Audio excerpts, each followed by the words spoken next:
10 jenama pakaian dan aksesori yang paling berpengaruh di dunia tahun 2022.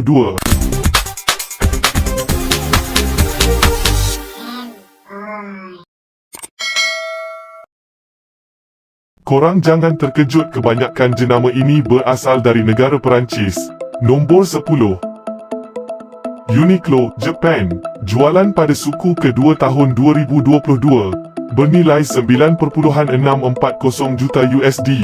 Uniqlo adalah sebuah jenama pakaian antarabangsa yang tidak asing lagi, khususnya buat penggemar-penggemar fashion yang berada di Malaysia dan seluruh dunia secara amnya. Jenama Uniqlo diasaskan oleh usahawan terkemuka Jepun iaitu Tadashi Yanai pada tahun 1984.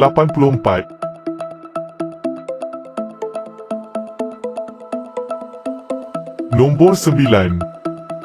Cartier, Perancis. Jualan pada suku kedua tahun 2022 bernilai 12.4 juta USD.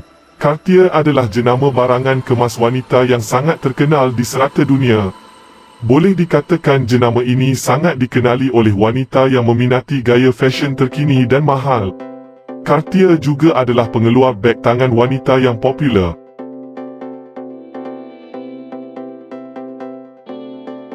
Nombor 8. H&M Sweden.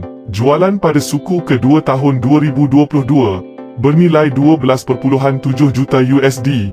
Di Malaysia ini hampir di setiap mall mesti ada satu cawangan. Jenama ini popular kerana seleksi pakaian yang dijual oleh jenama ini memang disukai ramai.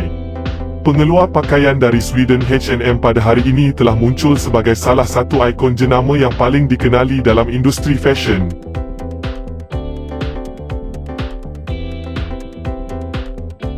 Nombor 7. Zara, Sepanyol. Jualan pada suku kedua tahun 2022 bernilai 12.9 juta USD. Zara merupakan jenama pakaian dan aksesori yang bertapak di Sepanyol. Mereka memiliki ibu pejabat di Arteijo, Galicia. Jenama pakaian diperkenalkan pada tahun 1975 dan diterajui oleh dua pengasas utama iaitu Amancio Ortega dan Rosalia Mera. Mungkin buat mereka yang kurang arif tentang fashion melihat jenama ini sebuah butik pakaian yang mahal.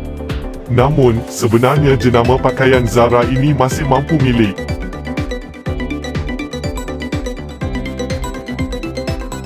Nombor 6.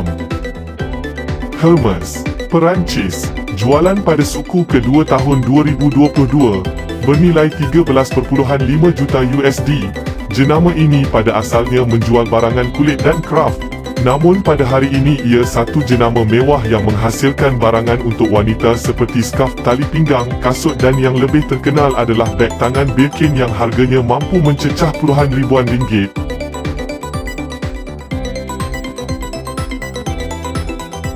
Nombor 5. Adidas, Jerman. Jualan pada suku kedua tahun 2022 bernilai 14.6 juta USD. Siapa tak kenal Adidas? Mungkin korang duduk di planet lain. Adidas merupakan pengeluar barang sukan terbesar di Eropah serta kedua terbesar di dunia selepas Nike.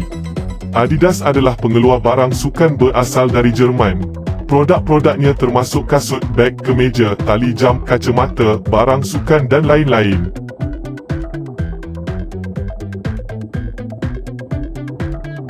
Nombor 4. Chanel, Perancis. Jualan pada suku kedua tahun 2022 bernilai 15.2 juta USD. Chanel mempunyai nama yang sangat besar dalam industri fashion antarabangsa. Ia merupakan satu jenama rangkaian fashion, kosmetik dan wangian yang menjadi igawan para pencinta fashion seluruh dunia. Chanel adalah jenama tersohor dalam industri fashion antarabangsa.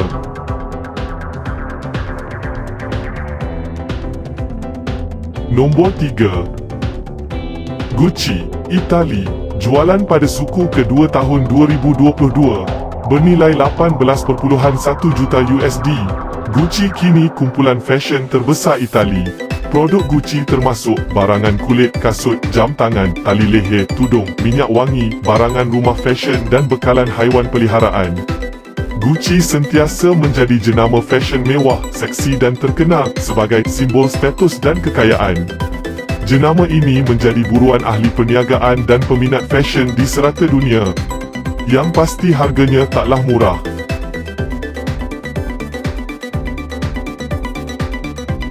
Nombor 2. Louis Vuitton, Perancis, jualan pada suku kedua tahun 2022, bernilai 23.4 juta USD. Louis Vuitton adalah seorang pereka dari Perancis yang paling terkenal dengan barang-barang kulit yang dijualnya. Vuitton mulai menghasilkan beg di Paris pada 1854 dan syarikatnya menjadi pembuat barang-barang mewah yang terkenal.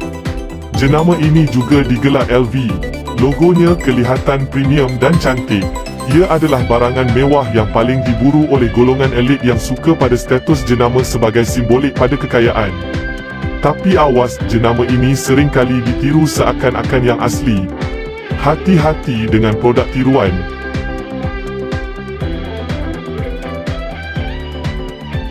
Nombor 1. Nike, Amerika, jualan pada suku kedua tahun 2022, bernilai 33.1 juta USD. Siapa tak kenal Nike, jenama sukan nombor 1 di planet bumi.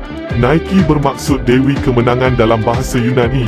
Nike menaja banyak atlet berprofil tinggi dan pasukan sukan di seluruh dunia dengan tanda dagangan Just Do It dan logo swoosh yang terkenal. Selain pembuatan pakaian dan peralatan, syarikat itu mengendalikan kedai runcit di bawah nama Nike Town.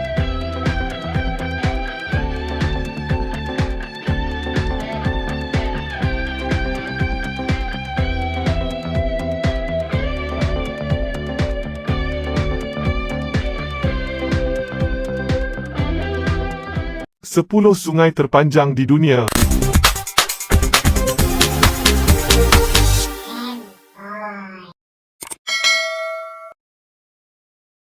Sungai adalah aliran air yang besar di daratan dan menjadi tempat mengalirnya air dari hulu ke hilir sungai.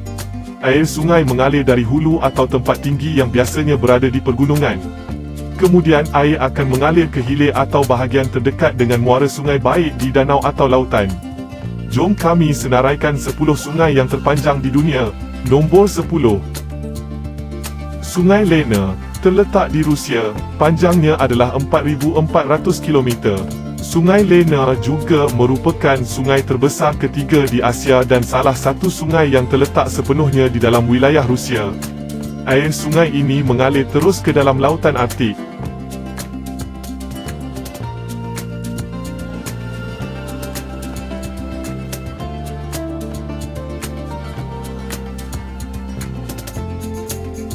Nombor 9. Sungai Amur, merentasi 3 negara iaitu China, Mongolia, Rusia.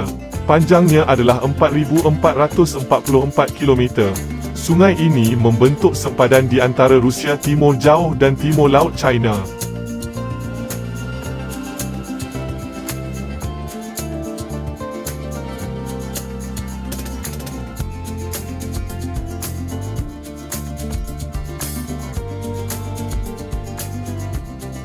Nombor 8. Sungai Kongo, terletak di Kongo. Panjangnya adalah 4,700 km. Merupakan antara sungai terdalam di dunia dengan anggaran kedalaman melebihi 230 meter.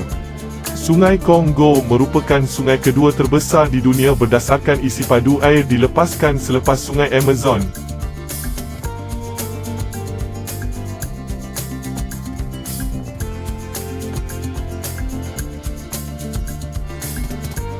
Nombor 7. Sungai Ob Insinyur Tish, terletak di Rusia. Panjangnya adalah 5,410 km.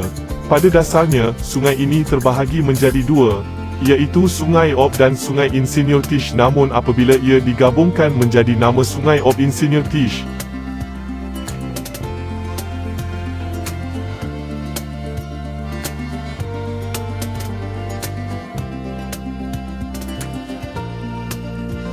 Nombor 6. Sungai Huanghe, terletak di China. Panjangnya adalah 5,464 km. Sungai kedua terpanjang di China ini digelar Sungai Kuning di China. Sungai ini dikatakan sungai yang paling berlumpur di dunia kerana ribuan tan tanah sering diendapkan.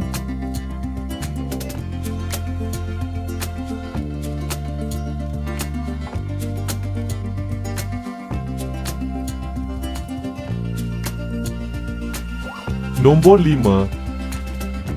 Sungai Yenisei, Angara, selenga merentasi dua negara iaitu Rusia dan Mongolia. Panjangnya adalah 5,539 km. Sungai ini merupakan sungai tengah antara ketiga-tiga sungai besar yang ada di Siberia. Ia mengalir terus ke dalam lautan Arktik.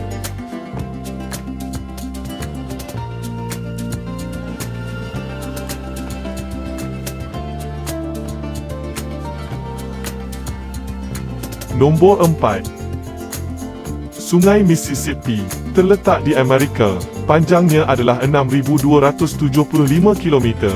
Sungai Mississippi mengalir antara kawasan pergunungan Rocky dengan Gunung Appalachian. Mississippi telah menjadi sungai penting dalam sejarah AS saat pertama kali AS menjadi negara. Sungai Mississippi merupakan perbatasan barat AS.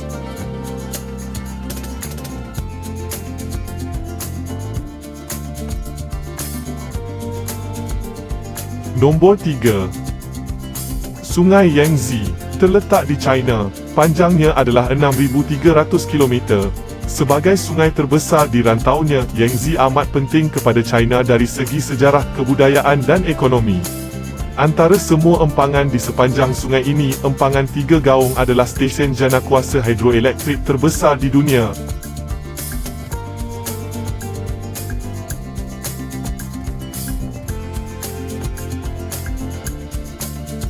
Nombor 2. Sungai Amazon, merentasi 5 negara iaitu Brazil, Colombia, Peru, Bolivia dan Ecuador. Panjangnya adalah 6,400 km. Sungai Amazon di Amerika Selatan ialah sungai yang terbesar di dunia berdasarkan isi padu, dengan jumlah air yang mengalir lebih besar dari sungai yang lain. Amazon, yang mempunyai saliran terbesar di dunia, merangkumi lebih kurang 1/5 jumlah aliran sungai dunia. Nombor 1. Sungai Nil, merentasi 9 negara iaitu Mesir, Ethiopia, Zaire, Kenya, Uganda, Tanzania, Rwanda, Burundi dan Sudan. Panjangnya adalah 6,650 km. Keberadaan Sungai Nil memiliki peranan yang sangat besar pada kemajuan peradaban dan ekonomi Mesir sejak ribuan tahun lalu. Nama Nil sendiri berarti lembah sungai dalam bahasa Yunani.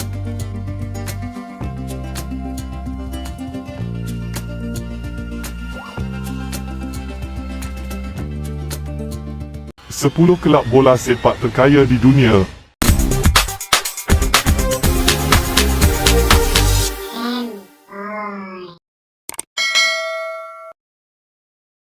Bola sepak bukan hanya permainan, ia juga boleh dianggap kultus pemujaan dan salah satu sukan paling popular di dunia.